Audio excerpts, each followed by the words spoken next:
Hey, welcome to This Is The Place, brought to you by We Own This Town, where we discuss the ever-growing and shrinking restaurant and bar options here in Nashville, Tennessee. My name is Matt. My co-host across from me is Mickey. How are you doing, man? I'm great.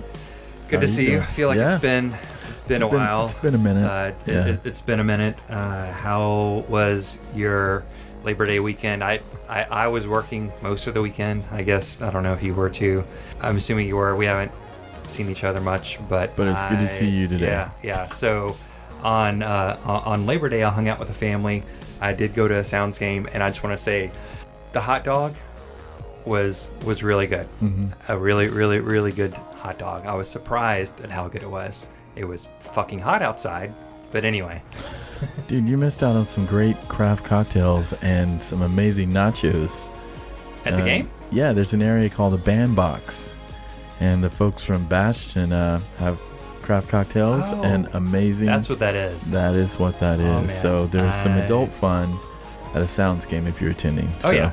So, yeah. For the kids and for the adults, great. Yeah. So, anyway, how is everything else going? Do you want to talk about the apology that we have to mention first? Since we're being forced to do it, you're asking me. I go ahead. Let's talk about it. You want me to start? Yeah, you can apologize. Okay, I'm sorry. No.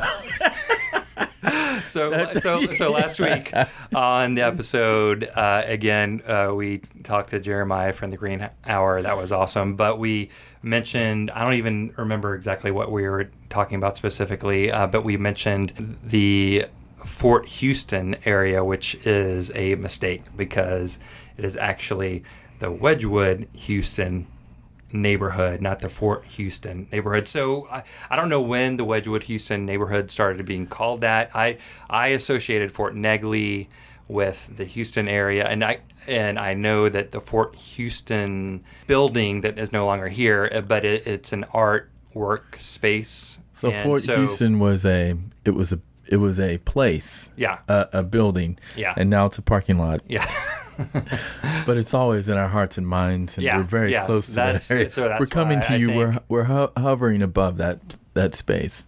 That's where this is coming to you from. Yeah. So anyway, so it's the Wedgewood-Houston area, not the Fort Houston. Yeah, and so sorry about that. And I promise at some point we'll get somebody on here who knows about all the various different neighborhoods and names and things of that nature. It's changed so much. We've lived here for quite a while, but when we were talking about starting out this whole podcast adventure, we were talking about, hey, we'll talk about different neighborhoods because there's so many restaurants in different neighborhoods, like two neighborhoods, two bars, whatever. It's evolved into something else, but there's new neighborhood names popping up all the time. So our mistake. WeHo, Wedgewood-Houston. I'm sorry. I'm apologizing to an area. We're close to downtown. Yeah. But we'll help you get to some of these places that we're discussing, some of these amazing places. Right. Speaking of, tell me about something great that you've checked out this week. All right. So one of my highlights from the past week is, so generally speaking, especially when it comes to beer, when I try something that I really like a lot, I just kind of stick with it. I don't venture off too much. I usually this is my go-to beer. And since Yazoo has been around forever, it's been my kind of go-to brand, whether it's the pale ale specifically has been my drinkable beer that I go to all the time. Other Yazoo beers I try and like as well, some not as much as others. But anyway, I think, 10 years ago, I think I tried some beer that Jackalope makes, and I thought it was okay. And so I went back to drinking Yazoo, and I kind of didn't drink really hardly any Jackalope beers after that. And of course, in that time, there's been lots of breweries that have opened in the city, and I've tried different beers. But this past week, I was at the Riverside Village Pub, and I decided to try the Jackalope Casper, and it was delicious. I have to say, it was really, really good. So it is a seasonal beer that is a German Gosa. So it's kind of light, clean, crisp, fresh tasting. It's not very heavy at all. It's not like a heavy IPA.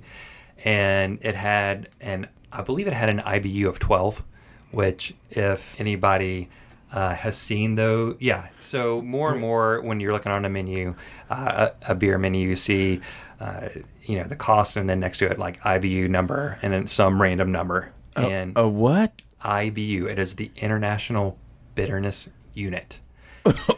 That sounds... There's a joke in there somewhere. Yeah. Well, the thing is, it's like, I don't know how you would, like, why you would make a decision of like, oh, I want to try this beer based on an IBU. So an International Bitterness Unit, it's been around from, I guess, around the 60s. It's basically a chemical measurement to determine how bitter or not bitter a beer is. And it ranges from 5 to 120. Most of the time it's between the 15 and 80-ish range. 5 obviously being not bitter at all.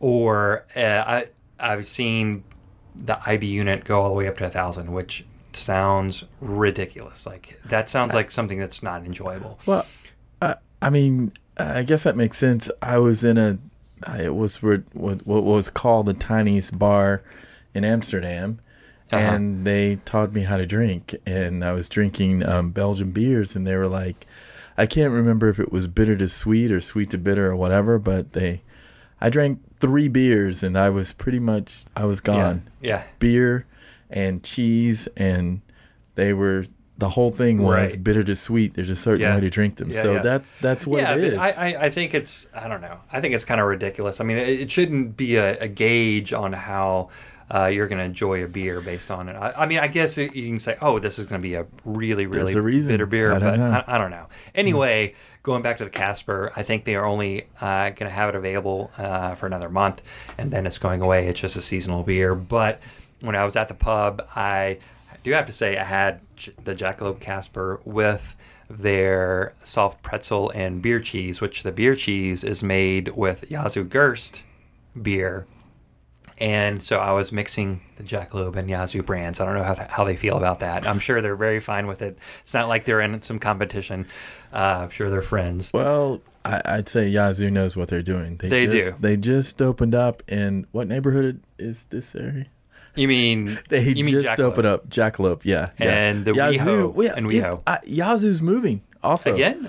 They're moving out. Oh, yeah, they're moving to Madison. Yes. Yeah. So, they're not going to be downtown anymore. So started out at Marathon, then went to downtown and now to Madison. So, so the beer cheese, the Yazoo beer cheese, coupled with the Jackalope Casper, it was really, really good. I can't, beer cheese is a little heavy, so it mixed perfectly with the light beer. That's great. It kind of sounds like no matter what we do, we're going to have a beer in between shows. Yeah. So, either a beer or in between episodes. So, we're going to be talking about that. Kind of where we are. So, I appreciate you giving me a little bit more information about what I'm drinking. Yeah. And I'll try to measure the bitterness. Yeah. Look at the IBU next time and bring a ruler. I think this is... How many units is this? Anyway, so... What about you? Any highlights that you've had in the past couple of weeks? It's just there's always a buzz about something, and I'd have to say the buzz around town. It seems to be. It was about East Park Donuts and Coffee. Yeah. Yeah. And it's for real. Yeah, I have to say I made my way there. They're gonna give Krispy Kreme a run for their money, I think. I mean, it's completely different. I mean, they're doing it real. Yeah, it's a real donut. And I had the vanilla glaze brioche donut, and immediately it tasted very familiar, and then not. I mean, it was almost like a flashback to my childhood. Right. It tastes like a real nice hearty donut, and then there was this hint of it could have been the vanilla. I don't know, the spice. And it was so delicious. Yeah, I had the chocolate, glazed chocolate. Yeah, the Dutch chocolate donut. I mean, it was. I had that one as well too. Definitely on the thicker side. I don't want to say like a cake, but it's not like a really light. I mean, all you need is one. Yeah. Well, and they have a special. I mean, you get 2 donuts and a coffee. It's like $5. I think if you get one deal. Specialty and one of their regular, just one of their yeast donuts. Yeah. But highly recommended. It's a great place. Like I walk in, the feng shui is good. Like it looks great. I mean, it feels good. Yeah. It feels good. They're doing it right. I highly recommend it.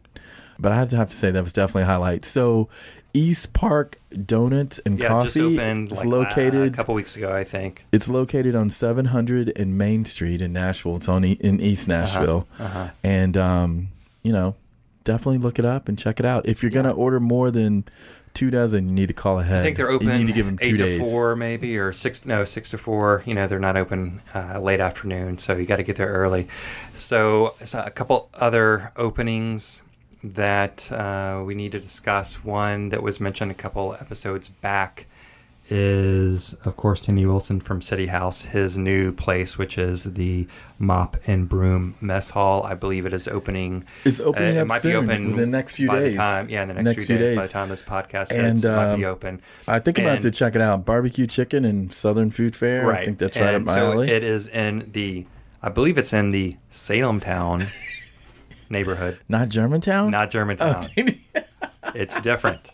It's different. Yeah. I don't know what to say. There are new neighborhood names popping up every fucking day. And it's in Germantown. That's what I would say. It's in Germantown. Yeah. So it's just right up the road from City House. I can't wait. I'm very excited about it. I'll tell you that much. Yeah. It looks like it's going to be a pretty relaxed restaurant to hang out and have some good comfort food. So I look to visiting that really soon. And what else do we got? There's also another opening on Broadway you're going to tell me about. God.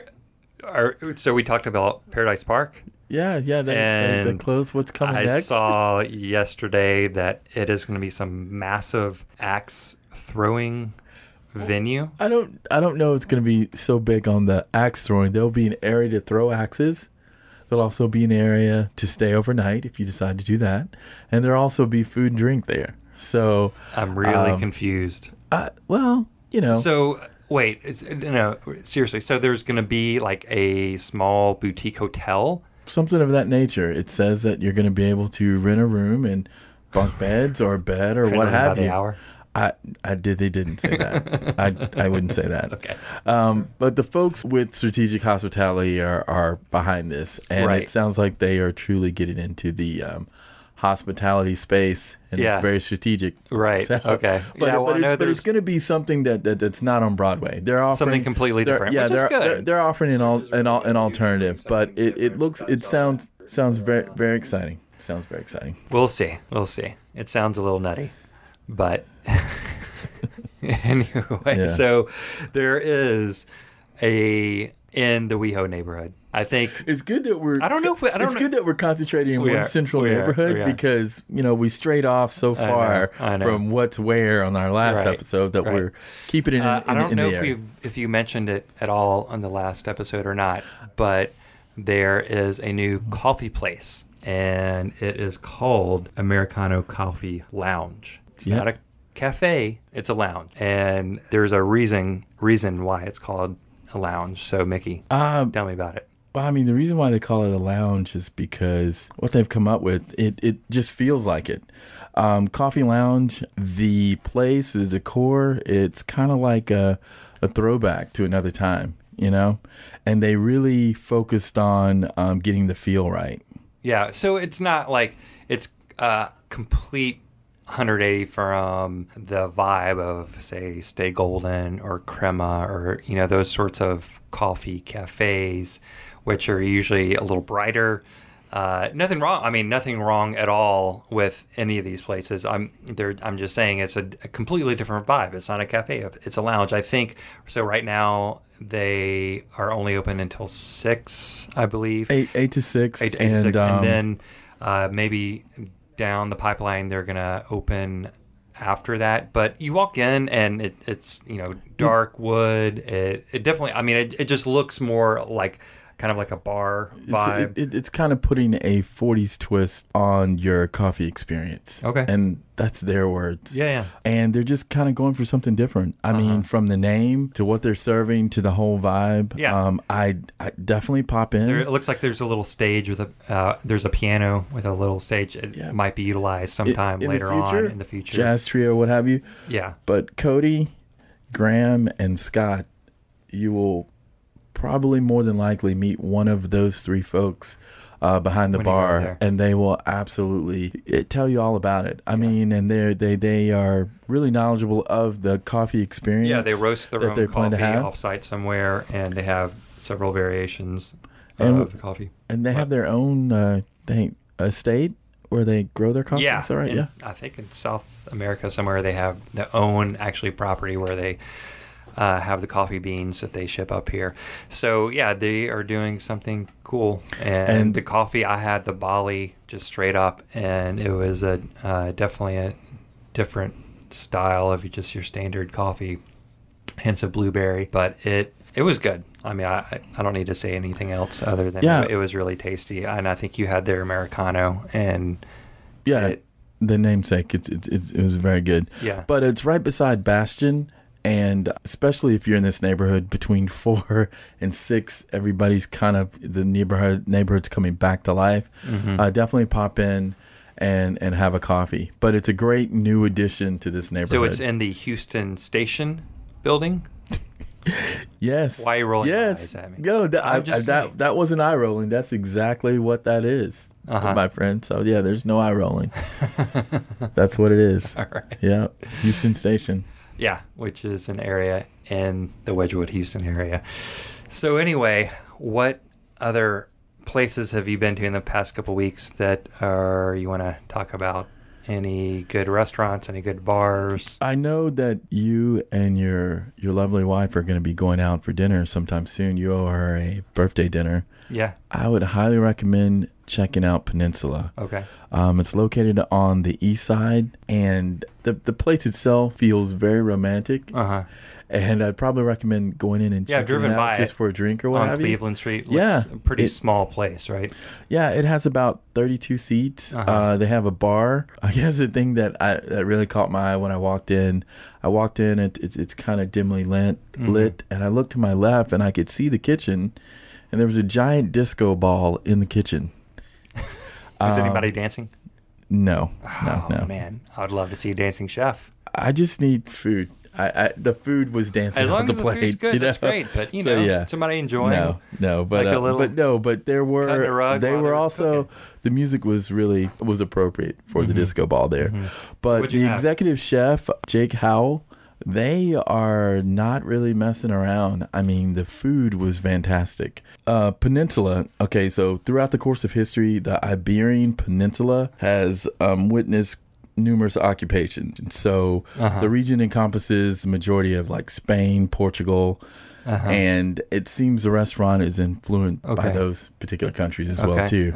And the food's kind of got an emphasis on Spanish, Portuguese, and French influences. Okay. So does that mean it's a lot of meat heavy? Yes. It even, I mean, they kind of say that, if you're a vegetarian, they have a few things, but might not be it might not be the ideal place if you're a vegan. So I sat at the bar, and Devin, the bartender, she was fantastic. I had a beer called Palm, and it's a Belgium amber ale, and it was great. It was really good. Okay. So I was looking through the menu, and I wanted to try something different that I've never had before. And I noticed that they had smoked heart on the menu with seasonal, I guess there were peaches. Wait. So heart? Heart, yes. Smoked heart. And is this a pig heart? No, it was more than likely it was a beef heart. Okay. Beef heart. I mean, I don't know if there's one. It was dehydrated beef heart and with dehydrated beef with heart. summer peaches and sutter berries. So was it cut up? The peaches were sliced. The heart was dehydrated, and so the heart was intact. I did not actually witness them preparing the food. Yeah, but it was brought out to you. I'm just trying to get an idea, what it looks like. It looks like. The presentation was quite interesting. Yeah, it was like a bowl of dust. Okay. With sliced peaches. Okay. With heart also mixed in it in as well. It was very, very tasty. It's like nothing else I've ever had. But I have to say the highlight for me was the braised rabbit. Okay. And it was like it was like a soup. And it was in a garlic broth, and it was delicious. When they brought it out, they were like, make sure you stir it up and mix everything up there. And the colors mixed all together, and it kind of went green. And it was very tasty. I mean, I almost wanted to go in the very next night and have it again. It was that good. Oh, wow. But it was really delicious. And again, I recommend it maybe for your special dinner with your wife. Yeah, I might have to do that really soon. But it's very good. So highly recommend it. And again, the chef, my hats off to Jake Howell. He knows what he's doing, and it's really good. Wow. All right. Yeah, I'll go check it out. And it's located in East Nashville. It's 1035 West Eastland Avenue. And okay. They're open Tuesday through Saturday, 5 to 10. And I highly recommend reservations. Yeah. If you're not just trying to scoot in at the bar. You're not going to be able to pop in. So, well, cool. I don't know if I will try the heart. I don't know that they'll have it on the menu. It could have been seasonal. It changed it. Yeah, right. Yeah, right. But Peninsula, the rabbit definitely need to check it out. Sounds good. I don't know if I'm adventurous enough to try the heart. I know my wife definitely would recommend me not to eat it. She is not a big fan of the hardcore French food, which usually deals with some sort of game. Yeah. So, but I'll take a look, and hopefully it will be a good night out on the town. Nashville. If you're just going for drinks, they have an amazing drink menu. Gin and tonics with Spanish influence there. The Palm, that wasn't on tap, right? It was just it was just in a bottle. Yeah. Well, I always like new beers, like you mentioned earlier, so I'll have to check that out. Well, I think that about wraps up this episode. Before we wrap it up, winter's almost upon us. It's around the corner. Yeah. So with winter comes comfort food. Yeah. And when I think of comfort food, I think of steak and cinnamon rolls. So hopefully not at the same time. Maybe. Oh, why okay. not? No. So where is that? Come on, there's nowhere. I'm saying I will let you know where to go. No, man, shit happens all the time that I'm like, what? I've never thought of that combination. So you never know. You never know. By our next episode, we'll be talking about a couple new steak restaurants that might be opening up here. There are a couple places that are around. And I'm sure some classic old ones that maybe we're going to revisit and talk about. And cinnamon roll. So are you doing a cinnamon roll deep dive, a couple different places? I'll give you the rundown on where the best one is in town. You can come along as well, too. All right. If you even eat those. Oh, you're going to allow me to join you? Dude, thanks, man. Have you even, I don't even know that you eat cinnamon rolls. I know you like donuts. I love donuts. I do like cinnamon rolls. I just don't eat them. I don't think I've had, It's worth the trip. I'll definitely come along. At this point, I think I owe you a beer or a drink or something or whatever. So really? I may need to go, may need to go hit some dive bars. So. Yeah. Oh, okay. Yeah. No, that's going to be upcoming, and we'll get to that soon enough. Believe me, and that's going to be a fun one. So anyway, I guess that pretty much wraps it up. So remember to eat up, drink up, and if anybody asks, this is the place you want to be. We'll see you next time. Bye.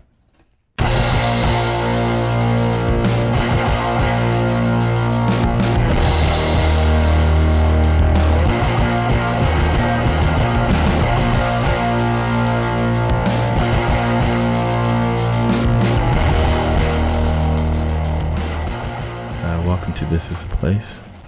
Welcome to This Is My Face.